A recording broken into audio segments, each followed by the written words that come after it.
As pessoas estão solitárias, quebradas, esgotadas. E nesse vídeo você vai descobrir por que isso está acontecendo, como aconteceu e o artista que viu tudo isso vir.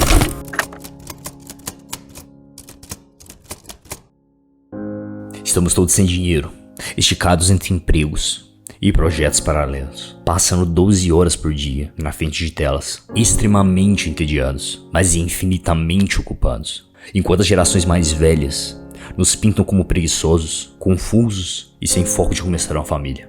Enfim, será que sabemos que isso ia acontecer? O que a geração atual tem a mais em relação às gerações anteriores é a liberdade. Liberdade para fazer qualquer coisa. Não há consequências sociais em ser solteiro, sem filhos ou trabalhar 30 horas por semana. Em contraste com isso, o estilo de vida das gerações anteriores, de se casar aos 25 anos e trabalhar no mesmo emprego por 50, soou como um inferno para muitos de nós. Dada a ascensão sem precedentes da solidão e da morte por desespero, é seguro dizer que as coisas não estão indo como planejado. Mas antes de continuarmos a dissecar a solidão, vamos olhar para um artista que parecia ver tudo isso acontecendo, Edward Hopper. Ele ficou conhecido pela representação incrível da solidão urbana. Essa é a minha pintura favorita dele, Noite Azul, onde a figura vestida de palhaço se senta em um restaurante, fumando e olhando para baixo, para o nada. Temos também sua obra mais famosa, Noite Estrelada, uma pintura instantaneamente reconhecível que remete à melancolia que a madrugada traz. As pessoas viam algo no trabalho desse homem com o qual se identificavam, mas porque essas cenas levam a uma identificação. Para entender isso, é fundamental compreender a era em que foram pintadas.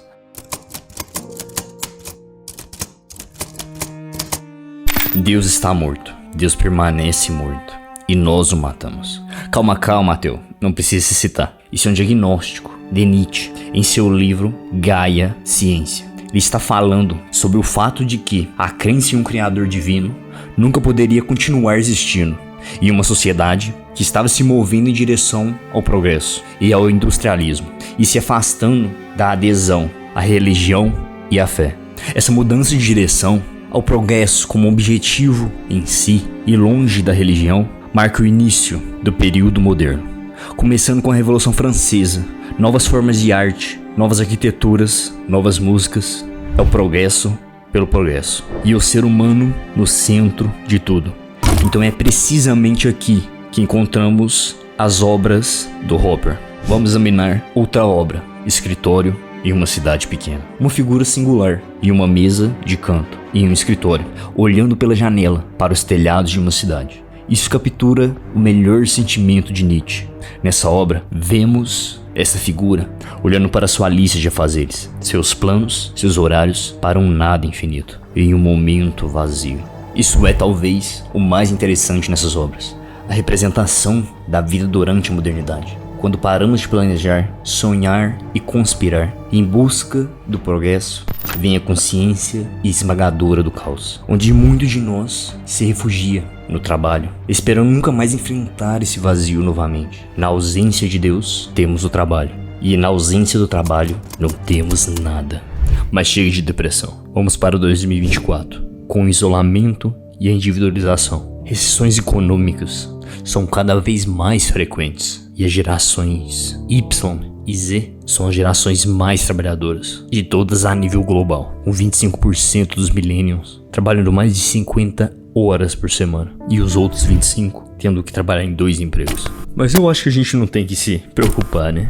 Estamos trabalhando tão duro, provavelmente estamos felizes e ricos, certo? Não é isso que deveria acontecer? Bem, apesar de metade dessas gerações ser literalmente crianças, são as mais doentes mentalmente. Isso é culpa nossa, não é? Fomos nós que fizemos isso conosco? Trabalho muito, mas ainda sou solitário e triste, porque vivemos numa sociedade de exaustão. Esse é o diagnóstico dos males que afligem essas gerações, principalmente depressão, TDAH e solidão. Nossa sociedade pode ser caracterizada pela busca incessante de produtividade. Nos tornamos simultaneamente nossos mestres e nossos próprios escravos. Isso é uma grande mudança em relação aos modos de ser das gerações mais antigas. Antes se esperava que você se encaixasse nas normas sociais de religião, nacionalidade e classe. Se você tentasse se libertar desses laços, era visto como louco ou criminoso. A diferença agora é que é esperado de você ser excepcional em todos os aspectos da sua vida. Você pode ser qualquer coisa e fazer qualquer coisa. Na verdade, quando você pode ser tudo, você sente que deveria fazer tudo. Além disso, olhamos com desdém para aqueles que não estão transbordando de ambição. Chamamos eles de bots, NPCs.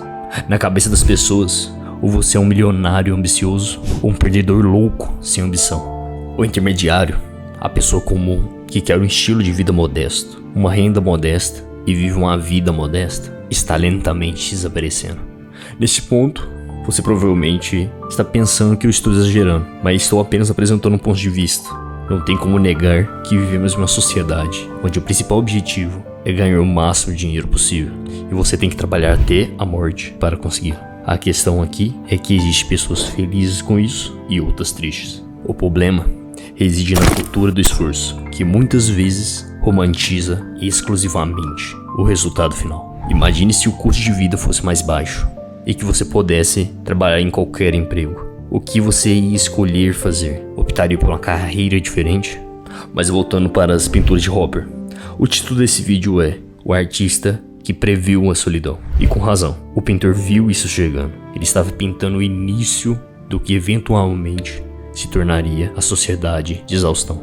O que as pessoas frequentemente falham em perceber sobre a arte é que ela representa o tempo que ela foi criada. Ela representa um reflexo da sua época. Se um artista ganha popularidade, é porque encontramos um pedaço de nós mesmos apresentado em seu trabalho. E essa solidão que é apresentada nessas obras e o afastamento das pessoas é uma característica de um mundo sem significado, que apenas continua seu curso. Essas obras parecem cada vez mais relacionáveis, e este é o seu sentimento sendo representado.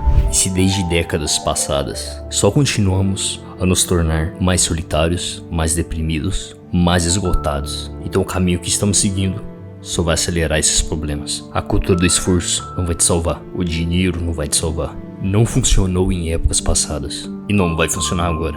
Então como paramos isso de acontecer? Trabalho, sucesso, fama, dinheiro são apenas instrumentos. Não seja prisioneiro desses instrumentos. É assim que deveria ser, mas nós perdemos o rumo ao longo do caminho. De qualquer forma, não nos perguntamos mais por que queremos trabalhar ou enriquecer. Apenas fazemos isso porque é o caminho para preencher o vazio.